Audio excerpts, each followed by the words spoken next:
지금은 야당 얘기를 좀 넘어가 보면 국민의힘이 오늘 최고위원회의에서 신임 윤리위원 7명을 선임을 했습니다. 윤리위원들이 자체적으로 본인들 중에서 윤리위원장 후보를 정할 예정이라고 하는데 근데 위원 명단이 현재 비공개라고 밝혔더라고요. 이게 원래 당무감사위원도 비공개고 윤리위원도 비공개고 뭐 이게 원래 이렇게 돼 있는 건가요?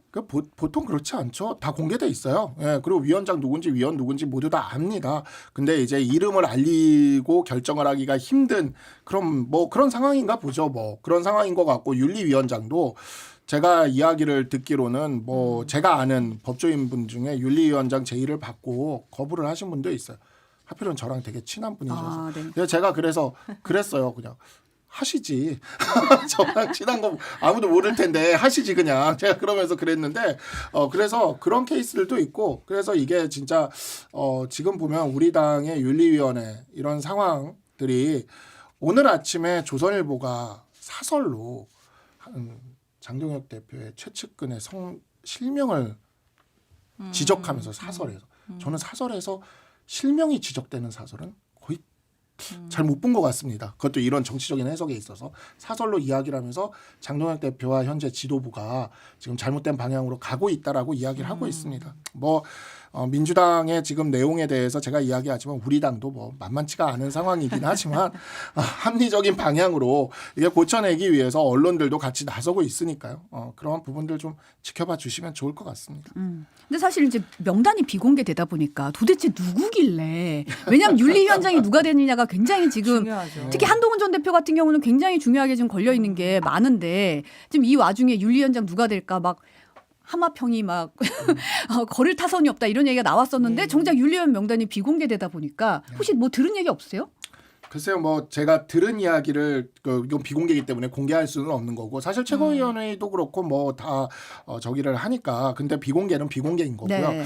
그러니까 이제 뭐랄까 그 장동혁 대표 쪽도 아마 고민이 좀 있는 것 같기는 합니다. 고민이 좀 있는 것 같기는 한데 오늘 조선일보 사설에서도 이야기를 했듯이 그 최측근 그룹들 있어요. 장동혁 대표의 최측근 그룹들 계속 극단적인 방향으로 끌고 가려는 사람들. 우리 당에 지금 보면은 오세훈 시장에게 대해서도 막말하고 저기 김무성 전 대표에 대해서도 막말하고 당의 원로 주요 지자체장 가리지 않고 막말하는 사람들이 있습니다.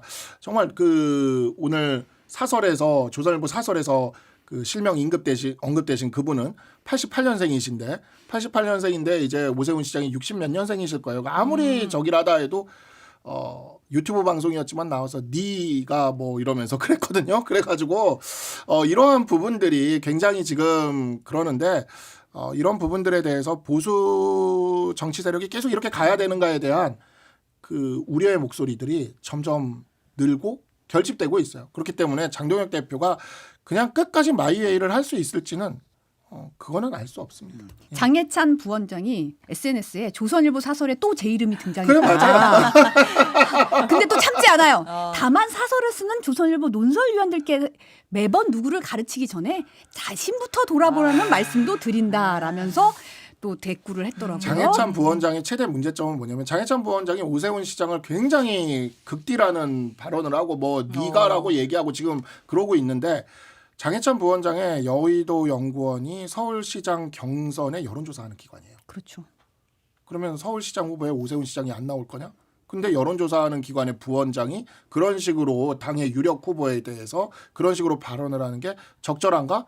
이거 지금 당에서 말이 나오고 있습니다. 근데 이런 식으로 정치를 이런 식으로 끌고 가는 거 고립되어 가는 거죠 스스로. 제가 그래서 오늘 아침에 저는 이게 거의 지금 현재 장동혁 지도부의 흐름은 보수의 야스다 강당이다. 그 옛날에 전공투 세력들이 일본에서 도쿄대 야스다 강당에서 1년 동안 옥새 투쟁해가지고 도쿄대는 6구학번이 없어요. 69년에 입학시험을 못 치렀거든요. 근데 모두 진압되고 결국 뿔뿔이 흩어졌습니다. 이런 극단적인 정치는 계속 갈 수도 없고 최종적으로 승리할 수도 없다라는 거를 좀 알아줘야 된다고 생각합니다. 근데 굉장히 그 발언이 원색적이잖아요. 네. 오세훈의 배신 맞아요. 뚜껑 열린다. 이런 게 누 일타쌍피라고도 하고 이런 얘기 하던데 어떻게 보세요 지금? 일단은 일단 뭐 지금 국민의힘 내부의 계파 갈등이 점점 고조되고 있다라고 봐야 될 것 같고요. 이 와중에 윤리위원 7명을 선임을 했고 그 와중에 또 위원장 호선한다는 거고 위원이 누구인지는 또 비공개이고 위원장이 나오면 위원장 알려주겠다. 뭐 계속 이런 식인 건데 이미 징계할 결심은 다 섰다라고 봐야 될 것 같고요. 지금 절차에 돌입했다라고 보는 것이 좀 맞는 것 같습니다. 만약에 뭐 한동훈 전 대표에 대해서나 아니면 또는 김종혁 전 최고위원에 대해서 징계를 하지 않을 거다라고 한다면 이런 식으로 윤리위원들을 선임할 필요도 없을 것 같아요.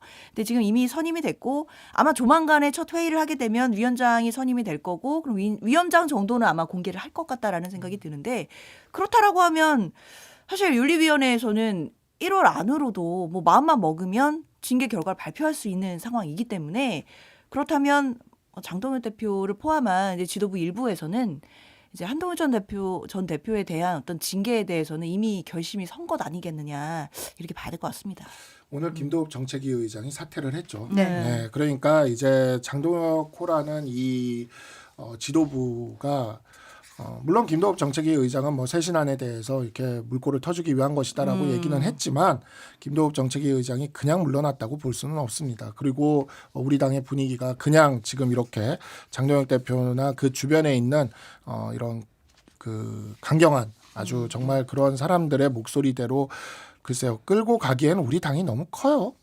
그 정도로 이렇게 당이 뭐 적이 되기에는 너무 크고 그냥 이제 아직은 윤석열 전 대통령과 김건희 씨의 그 그늘에서 아직은 거기에서 벗어나지 못하는 아직도요? 사람들이 있지만 이제는 슬슬 많이들 벗어나고 있습니다. 그리고 선거도 다가오고 있고 그래서 지금 뭐 나오는 이들 극단적인 사람들이 하는 이러한 행보들로 예측하는 방향으로는 가지만은 않을 거다라고 좀 말씀드리고 싶습니다. 저도 그랬으면 좋겠는데 네. 사실 이미 윤 전 대통령 김건희 씨 그 부부와의 절연 타이밍은 이미 놓친 것 같다라고 저는 생각해요. 이미 놓쳤고 그리고 이제 1월 16일이면 윤 전 대통령에 대해서 뭐 체포방해 관련된 혐의에 대해서는 10년 구형이 됐는데 형이 나오잖아요.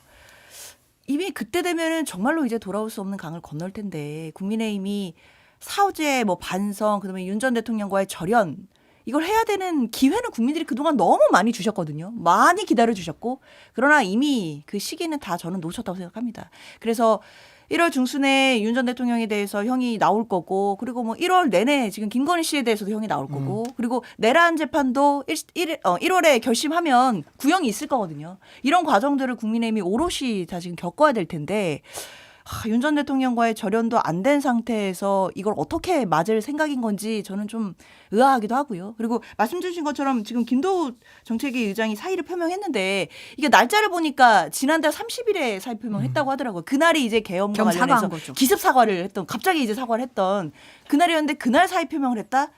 글쎄요. 저는 이걸 뒤집어서 얘기하면 국민의힘에서는 적어도 지도부에 되게 중요한 직책을 갖고 있는 사람들이 계엄에 대해서 공식적으로 사과를 하려면 직을 내놔야 되는 건가? 라는 생각이 좀 들더라고요. 아니 우재준 의원은 직을 안 내놓고도 사과하고 있어요. 네. 근데 약간 그 우재준 그러니까, 의원과는 조금 결이 다르다고 그렇죠, 보이기는 그렇죠. 하고. 예, 김도읍 의원은 그렇죠. 그렇죠. 오히려 희망적인 거죠. 김도읍 의원 같은 사람도 그렇게 움직인다라는 거. 그리고 이제 그 장동혁 대표의 아주 가까운 측근 그룹에서는 심지어 정말 진지하게 윤석열 전 대통령이 뭐 무죄가 나온다거나 하는 가능성에 대해서도 보고 있다는 것 같아요. 그래서 이게 무죄요? 정말 그렇게도 생각하고 있는 것 같아요. 그래서 이게 판이 뒤집어질 것이다라고 생각하고 있는 것 같아요. 근데 그러한 부분들을 지도부에서 검토할 사항은 아니죠. 예, 뭐 우리가 재판 결과에 대해서 막 지금 앞두고 뭐 왈가왈부할 건 아니겠어도 그래도 그러한 부분들을 지도부에서 그런 희망을 가지는 거는 마치 저는 어떤 느낌이냐면 탄핵 심판 전에 기각나고 각하난다고 얘기하면서 하던 때에 그걸 계속해서 가져가고 있구나라는 생각이 들거든요. 그래서 오히려 당의 입장에서 가장 좋은 시나리오라고 생각하는 거에 매달리면서 주변을 다 배신자라고 총질할 게 아니라 당의 입장에서 가장 나쁜 시나리오를 대비하면서 그에 대한 대응책을 마련해 가는 게 지도부가 해야 될 일인데 지금 그렇게 하질 못하고 있기 때문에 당내 분위기가 점점 더 이 사람들이 고립되는 상황으로 가고 있다. 그렇게 볼 수 있습니다. 지금 이제 김도읍 정책위 의장이 말씀하셨듯이 계엄에 대한 사과를 하고 사의를 표명한 거잖아요. 그러다 보니까 이제 아무래도 장동혁 체제에서 첫 지도부 사퇴, 중도 하차고 부산시장 출마 여부는 절대 관계가 없다고 선을 그었다. 조영술 대변인이 네. 밝혔어요. 그러면서 그때 이제 특별한 사유가 아니라 개인적 사유로 사퇴했다고 기자들한테 얘기를 했다가 잠시 이제 언론 공지로 그런 표현은 없었다라고 정정까지 했거든요. 네. 그래서 이게 개인적 사유가 뭘까? 이게 뭐 그런 표현이 없었다고는 하지만 이 얘기를 처음 꺼냈기 때문에 이게 전반적으로 인적 쇄신을 위해서 공간을 열어준다? 이게 우리가 이제 좀 나쁜 버릇일 수도 있는데 이게 워딩 그대로 받아들이질 않잖아요. 그러다 보니까 이게 좀 뭔가 더 있는 거 아닌가 이런 또 의구심도 들거든요. 근데 내부에서 뭐 어떠한 이야기가 있던 김도읍 의원 정도 되는 사람을 품고 가지 못한다면 이 지도부는 진짜 미래를 찾기가 점점 힘들어지는 상황입니다. 그러니까 제가 진짜 이 장동혁 대표 주변에 극단적인 분들 보면은 되게 재밌는 게 예를 들어서 서정욱 변호사는 윤한홍 의원을 배윤이라 그랬어. 배윤이요? 배윤. 정말 목소리가 들리는 것 같네요. 네, 윤한홍 의원이 배윤이라니 저희도 깜짝 놀라서 저희도.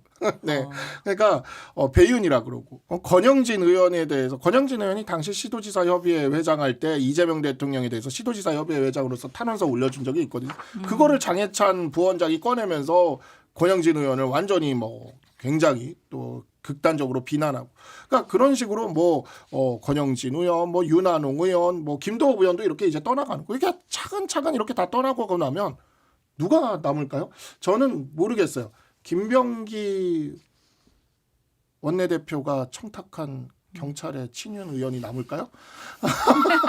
난 그래서 근데 누군지 전혀 모르겠는데. 김병기 원내대표랑 연결이 되는 게 너무 신기한 거예요. 그래서 민주당의 이 흥묘백묘도 이해가 안 된다. 아니 여기서 갑자기 또 민주당 얘기가 왜 나옵니까? 아니 그분 정도 남지 않을까 싶은 생각이 드는 거죠. 에이. 그분 정도. 우리 경찰 출신에 뭐 저기 몇 명 있다고요, 우리가. 아니 저는 누군지 전혀 모르겠고요. 저도 모르겠습니다. 근데 장도연 네. 대표가 뭐 한 8일 정도에 당 쇄신안 낸다고 뭐 그러잖아요. 그러니까 네. 그 쇄신할 때 뭐가 담길지 모르겠지만 저는 개인적으로 죄송한 말씀이지만 별로 기대는 안 돼요. 이 쇄신안의 첫 마디는 처절한 사과와 반성이어야 될 텐데 아닐 것 같거든요. 지금 분위기는 아니죠. 네, 아닐 것 같아요. 아닐 것 같고 뭔가 뭐 당 안에 뭐 우리를 단결하게 하는데 방해가 되는 걸림돌이 있다면 그걸 제거해야 된다 이런 얘기가 또 나올 것 같고 또는 이제 인사 개혁안 정도가 나올 수는 있겠는데 아니 막 몸이 아파서 병원에 갔는데 그 몸이 아프면 몸을 고쳐야 되잖아요. 몸속에 장기에 문제가 있어요. 그럼 진단을 해서 그걸 고쳐야 되는데 그냥 달라진 것처럼 보이겠다고 네일 아트 하는 거랑 다를 바가 없을 것 같아요. 네일 아트 해놓고 이제 몸이 괜찮아졌어요 라고 하면 그걸 누가 믿습니까? 그래서 이제 8일에 나온다는 당 쇄신안에 제발 타당이지만 제발 첫 번째 일성으로는 국민들 이제 새해니까 제발 국민들 마음 편하게 해주시기 위해서라도 처절한 반성과 사과가 좀 제발 먼저 좀 나와야 그래야 쇄신이라는 말을 붙일 수가 있다라는 말씀을 좀 드리고 싶습니다. 근데 사실은 이제 윤석열 전 대통령 절연이라든지 계엄에 대한 명시적 사과 이건 지금 안 나올 것 같다는 관측이 나오고 있거든요. 그쵸. 뭐 그 전에 지금 오세훈 세장이 참을 만큼 참았어 이렇게 얘기를 해도 뭐 자꾸 계속적인 입장을 요구하는 건 계엄에 대해서 다른 정치도 의도가 있다고밖에 볼 수 없다. 뭐 이런 입장 밝힌 걸로 보면 뭐 더 이상 얘기할 말이 없다 이런 걸로 읽히거든요. 그러니까 이미 뭐 그 장동혁 대표 주변에서 장동혁 대표가 거의 포획된 것 같은 그 유튜버들, 그 우리 윤석열 전 대통령이 있을 때 공중파를 믿지 말고 보라고 했던 유튜버들, 그 유튜버들에서는 오세훈 시장의 그 발언 이후로 오세훈 시장이 아닌 누가 나가도 서울시장을 이긴다. 뭐 이런 방송을 하고 있어요 지금. 놀랍지 않습니까? 네, 그래서 정말 그래서 이분들의 경로 의존성은 달라질 것 같진 않다. 다만 이분들이 사방팔방 지금 배윤 막 이러고 있단 말이에요. 다 배윤이 되고 있어요. 처음에 배윤은 뭐 저기 지금 개혁신당 나가 있는 이준석 대표나 뭐 한동훈 대표나 뭐 이런 정도였겠지만 지금은 윤한홍 의원도 배윤이거든요. 그러니까 정말 누가 남을까? 저는 이제 원외 인사들은 이 사람들은 이제 거의 친이 되기 때문에 다 남을 것 같고 원내 인사 중에 과연 누가 남을까? 의문입니다. 그래서 우리가 원내 인사가 만약에 배윤이 50명을 넘어서게 되면은요, 우리 당은 바뀝니다. 근데 지금 흐름은 배윤이 50명을 넘을 상황이에요, 지금. 네. 그 이혜은 의원 후보자 얘기를 좀 넘어가 보면 국민의힘 진종호 의원이 오늘 오전에 기자회견 열고 이혜은 후보자가 국민의힘 당협위원장 시절에 임신 중인 구의원을 향해서 폭언과 갑질을 했다라고 주장을 했습니다. 주진우 의원 같은 경우는 이 후보자 부부가 이제 미국 유학 시절에 과거에 서울 성동구 상가를 사들여서 갭 투기 의혹, 뭐 3.8배의 수익을 거뒀다. 부동산 투기 의혹 제기했고 이 후보자의 배우자가 영종도 일대 토지를 매입해서 39억만 원의 보상을 받았다는 사실도 공개를 했거든요. 이제 국민의힘 내부에서 앞다퉈 이제 이해운 후보자에 대한 의혹을 제기를 하고 있는데 예. 일각에서는 5선이잖아요. 그렇죠.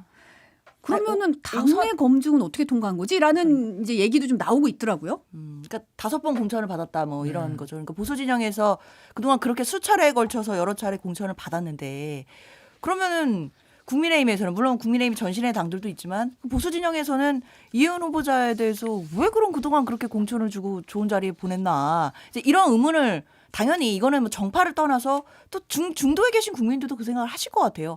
저분은 보수 진영에서 오랫동안 정치를 했던 사람인데 그분이 발탁이 되니까 뭐 지금 계속 갑질 의혹부터 해서 뭐 부동산 투기를 했니 이런 얘기들이 나오지만 그게 다 보수 진영에 있을 때부터 문제 있었던 게 아닌가? 그럼 그때는 왜 문제가 불거지지 않았지? 라는 얘기가 당연히 나올 수밖에 없는 것 같고요. 그렇기 때문에 지금 국민의힘이 앞다투어서 이해운 후보자에 대해서 여러 가지 의혹들을 제기하고 있지만 저는 이게 물론 의혹 자체는 뭐 나중에 청문회를 통해서 국민들께 설명해야 된다고 생각합니다. 그렇지만 이 의혹 자체가 그렇게까지 큰 카운터 펀치가 되고 있지는 않다고 생각이 들어요. 오히려 그런 것보다는 지금 국민들이 바라보시는 거는 이해운 후보자가 이 내란의 과정에서 과연 정말 자유로울 수 있는가에 대해서 다시 한번 물으실 것 같고 그 부분에 대한 처절한 사과가 반복적으로 저는 있어야 된다고 생각하고 그리고 앞으로 뭐 갑질이라든지 뭐 이런 부동산 투기라든지 이런 부분에 대해서는 전 추가적인 의혹이 나올 수도 있다고 생각해요. 그런 의혹에 대해서는 청문회를 통해서 국민 검증을 본인이 스스로 거쳐야 되는 거고 후보자가 본인의 역량을 입증해 내는 그런 기회를 가져야 된다고 생각합니다. 아 제가 근데- 말을 좀 잘못했네요. 다섯 3번, 번, 예. 그러니까 삼선. 5번 공천을 다섯 번 받고 공천, 3선 의원이고, 삼선. 네네, 제가 말을 잘못했어요. 예. 근데 그 이해운 의원이 왜 그렇게 애지중지 끝까지 데려가려고 하시는 건지 제가 잘 모르겠어요. 지금 갑질이 가장 문제가 됐던 게 강선우 여가부 장관 후보자 때 그렇게 됐고 사실 그때 강선우 여가부 장관 후보자 갑질로 낙마 우리 당에서 열심히 싸워서 안 시켜줬으면 지금 이거 1억 나왔을 때 현직 장관이었으면 어쩔 뻔했습니까? 진짜 저는 그래서 그 야당의 이야기를 너무 고깝게만 듣지 말고 필요할 때는 낙마도 시켜야 되는 거예요. 안 그랬으면 지금 성평등 부 장관으로 현직에서 1억 원 받았다는 수수가 딱 터졌다고 생각하면 이게 이재명 정부에게 얼마나 직격탄으로 갔겠습니까? 그때 낙마를 시켰으니 망정이지. 근데 지금 여가부 장관 그때 후보자 강선우 여가부 장관 후보자 있었죠. 그다음에 좀 김병기 의원 갑질 의혹 있죠.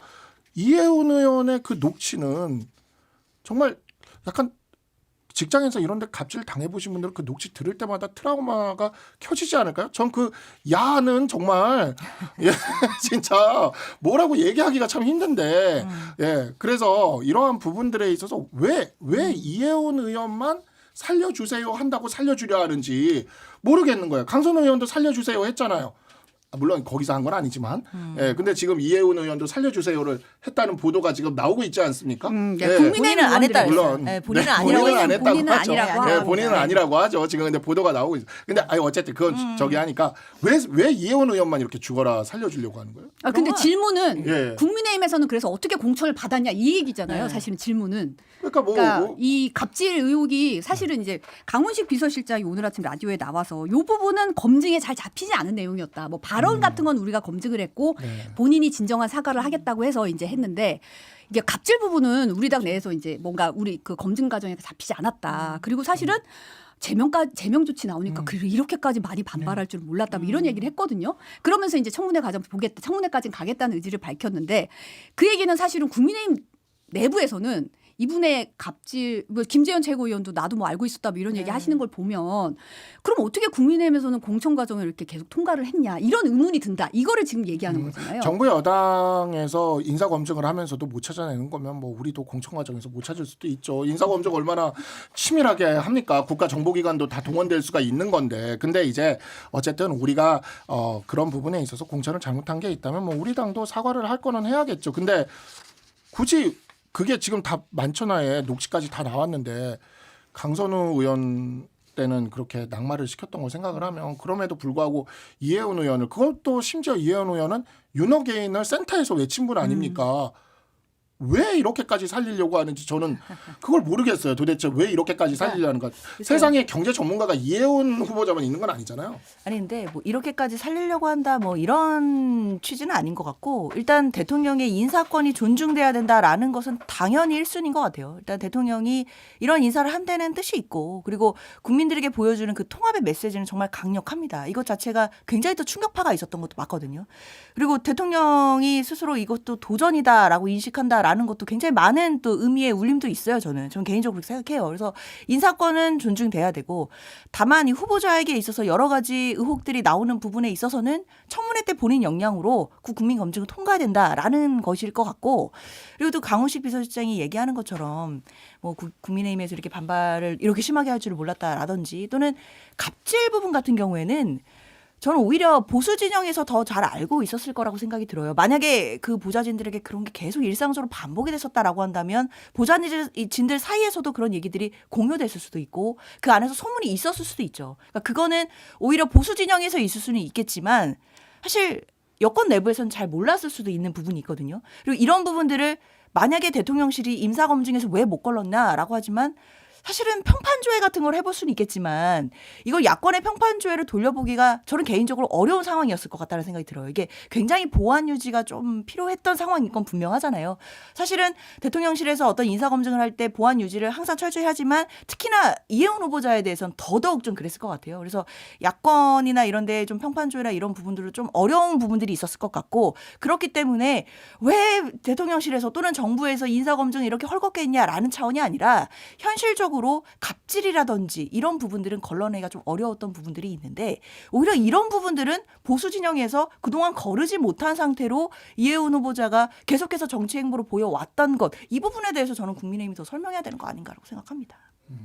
뭐 갑질이라는 것이 문제가 된 게 최근에 좀 많이 문제가 되고 있는 거고 그렇게 치면 또 강선우 의원도 재선하는 동안 내내 한 번도 민주당에서 걸러내지 못한 것도 있어요. 김병기 의원도 3선하는 동안 걸러내지 못한 것도 있고 그러니까 갑질이라는 것이 이제 새로운 문제로 떠오른 거는 맞죠.